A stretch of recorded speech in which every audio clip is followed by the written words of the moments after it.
আল্লাহর নামে আজকে বাসা থেকে বেরোলাম।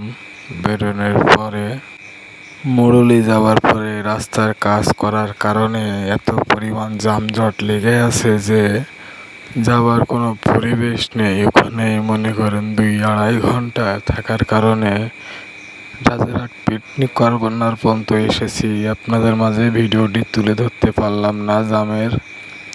ইতিমধ্যে রাজারহাট পিকনিক পার হয়ে চলে যাচ্ছি। কি আর করার, বেরিয়ে পড়লাম রাস্তায় জীবিকা নির্বাহ করার জন্য যাচ্ছি এখন রূপদিয়া বাজারে।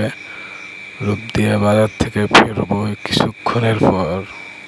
আমার পাশ দিয়ে একটি ঘোড়াই গাড়ি এমনভাবে গিয়েছে মনে হলো দমকা হাওয়া আমাকে উড়িয়ে নিয়ে যাবে।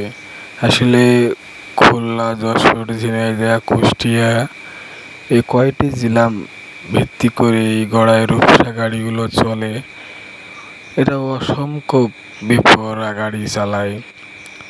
আসলে এরা যেভাবে জীবনের ঝুঁকি নিয়ে যে জোরে জোরে গাড়িগুলো চালায়, এমনভাবে গাড়ি চালানো ঠিক না। কিন্তু কিচ্ছু করার নেই, জ্যামের কারণে তারাও তো আটকা পড়ে থাকে ঘন্টার পরে ঘন্টা। আবার দেখা যাচ্ছে যাত্রীর কারণে দাঁড়াতে হয়, তাদের টাইম মেনটেন করতে হয়। এই জন্য তারা দ্রুত গাড়ি চালায় আর কি। দেখতে পাচ্ছেন কত জোরে জোরে তারা যাওয়া আসা করে, দেখেছেন? ভয়ঙ্কর রূপ তাদের। যদি একটু যানজট বেঁধে থাকে, যাত্রীর জন্যই লেট হয়ে যায়, তখন তাদের ভয়ঙ্কর রূপ দেখা যায়। তো আশা করি সবার আমার এই ভিডিওটি ভালো লেগে থাকে। যদি লাইক, কমেন্ট, শেয়ার করবেন ইনশাল্লাহ।